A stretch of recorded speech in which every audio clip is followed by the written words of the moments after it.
How did it right? feel? Like, how did it really feel? To even to DJ. I think who was your first major artist that you DJ for? And how did you feel like when you like to wake up in the morning and be like, it's on? Did you sleep, or who was the first major person that you DJ for? You gotta think about that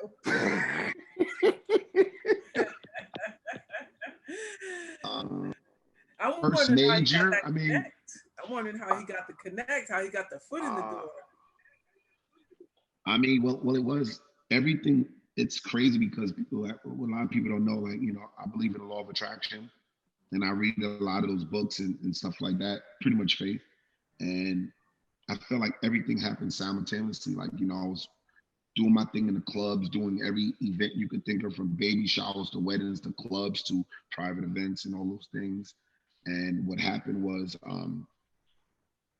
I don't know. I think, and then like I'm doing this one club. I was opening up for DJ Envy at this club in the city, and then that's when I think, like, Wendy Williams, well, husband at that time, he was like, "Yo, man, you're a great DJ. Can you come DJ on the Wendy Williams show?" And that's how I got it. DJ SNS was working there, but I'm like, man, if I get that opportunity, you don't got to pay me. Like, I'ma just hustle and grind, and don't worry about that. And once I got that situation, then I'm still doing my clubs. I'm still doing everything else in between, and I'm still doing the Wendy Williams show. And then, me being from the Brooklyn, I think, and Fab, Fabulous has reached out to me because we're both from Brooklyn. We have a lot of mutual friends. Fab seen that I was doing my thing in the clubs and streets and everything else, and he called me. I admired him. He admired what I was doing. We linked up and we just made it happen. Like, everything was like a domino effect. And then with Nikki was like the same year, literally the same year. It's crazy because I knew Nikki before even working with her, because I was the one that was breaking her records. Like, a lot of people don't know that. Like, he had Sycamore, who was working with Wendy, but I was the DJ that was actually servicing the records, giving her records out to DJs without her knowing. And DJs was giving me the record, pretty much saying, like, Boof is the one that's been breaking Nikki's records. And then Nikki had to do an interview at Wendy Williams show. It's so crazy. Nikki had, and then we bumped. So I knew Nikki from Flex when Safari and her, like, they was in like Hood Stars, this group called Hood Stars. Mm-hmm. And like, I always knew who she was even prior to before that. It's so crazy. I got so many stories. But the long story short, when she was at Wendy doing her, I think she was presenting her first debut album or something like that, I believe. And then she was like, "Oh my God, Boof, I haven't seen you since Flex days." Like Yeah, it I was one of remember those her situations. And Flex then days. Yeah. it was, yeah, and then she was like, "Oh my God, we gotta connect."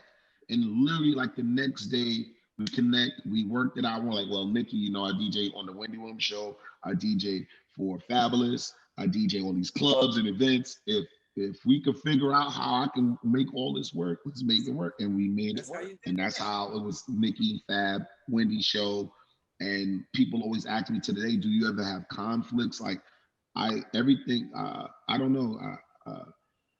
I think we create our own problems in our head. So everything I've always said, you can't want something and doubt it. So I never really caught a conflict between all three of them when it comes to like scheduling. Like, it just always seems to work out because I never think of, would there ever be a time where I got to do this and do that, and it really never ever happened. And then with that, I just ended up touring with Nikki, Fab, and still getting back in time to do the Wendy show and still doing clubs and weddings and baby showers and every event. Been on my own tour without an artist, I'm locking in huge endorsement deals, ambassadorship programs, just everything you could possibly think of when it comes to DJing. And then when it came to DJing, it felt like I became more of an entertainer, where now we need you to DJ and entertain, where now I'm a host and DJ. And now you know, it just goes hand in hand. So now, you know, No doubt. Boof, I want to ask you this question. What is the pros and cons of dealing in this industry business? and then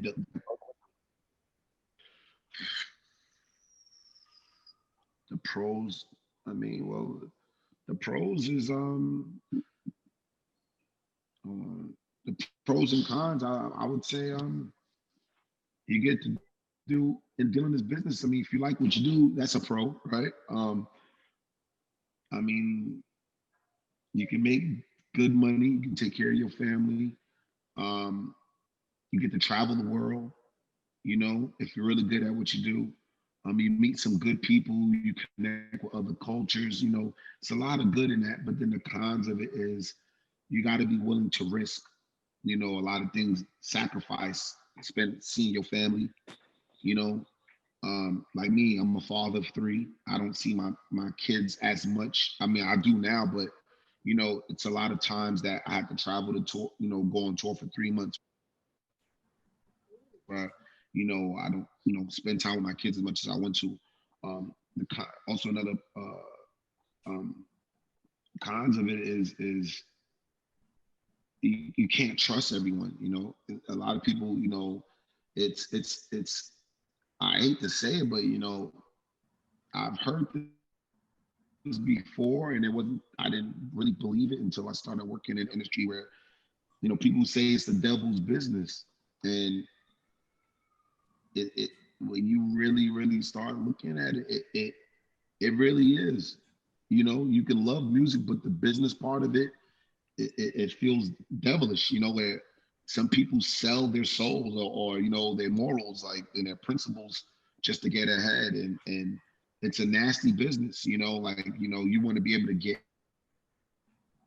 in and get out and not have to do things that you shouldn't have to do just to get ahead. Um, it's a nasty business. You definitely need to read contracts. You can't. It comes with you need a good team with you. You know, that sees your vision, that's willing to help. It's a lot, bro. I, I I see more. I've seen more.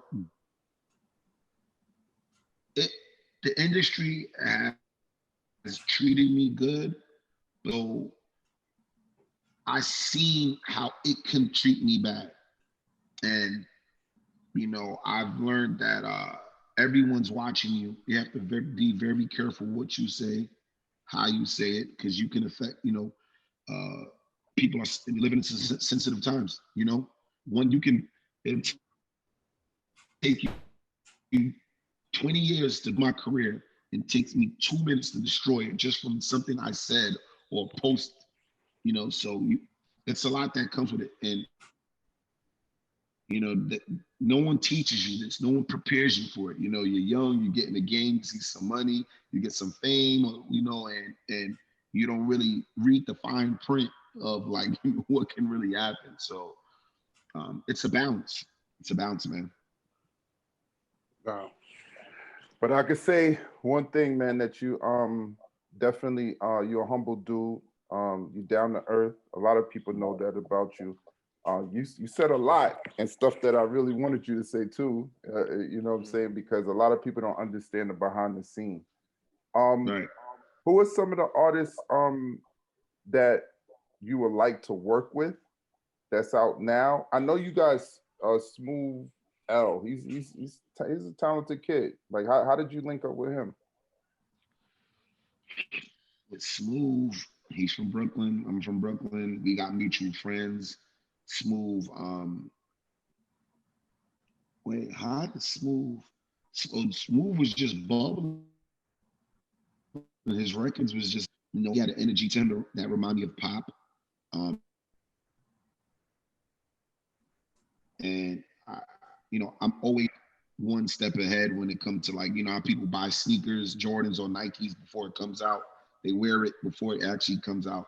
I'm, you know, me being a sneakerhead, I actually use that same mindset when it came to finding the next artist, just looking and hearing, see who was out. And I'm always on the internet, always in the clubs, just seeing who has that next sound, who has that next. And I feel when it comes to me, like, you get to a certain part when you're just DJing all these clubs, but like, what's next, right? And then I told myself I gotta break an artist. Like, I feel like I broke Nick. I feel like I broke Nicki, but I didn't break her the way that, like I was with her. I would say from the second. So there's like your day one. She's a day one person, but I feel like I got on board in between day one and day two. Like I'm like right in that part where she was building the name and I got right there. So I feel like I want to get with an artist from the very beginning. You know what I mean? Like before the chain, before the jury, before all that, before, the success. So Pop was one of those artists that I was with. Me and his manager Rico, we went to college together. He told me about him years ago before everything. And Smooth L was pretty much the same thing.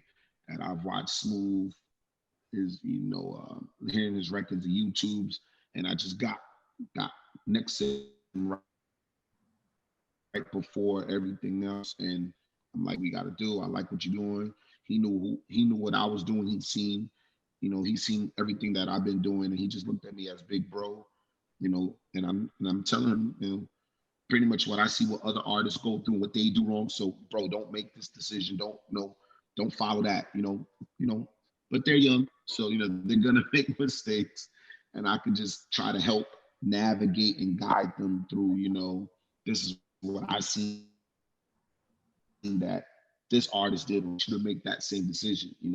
Make that same decision. But that's it. Smooth was just someone I found that was bubbling, and we worked it out. And I'm gonna help as much as I can. And No same thing doubt. that goes with A Boogie. A Boogie. A Boogie was another artist that I jumped on board like day two and helped him with his stage performance, how to perform on stages, stuff like that. He's a good guy, man. And I just helped with as much as I can do. And schedule got crazier, and it was hard to just work with Fab, Nicki, Pop, Smooth L, A Boogie, and I was working with Jay Critch, Famous Dex, Soldier Boy. On top of it, I was able to work with Jay and Beyonce, at some point, and the list goes on. And it just got so hectic with scheduling, and then you got to figure out who's priority, right? So it would be like, okay, Fab and Nicki are priority, like boom, And I said, no, let me get some DJs. Let me get some good, hungry DJs that's hungry like me, that love this, and let me just put some DJs with artists. So that's what I started doing.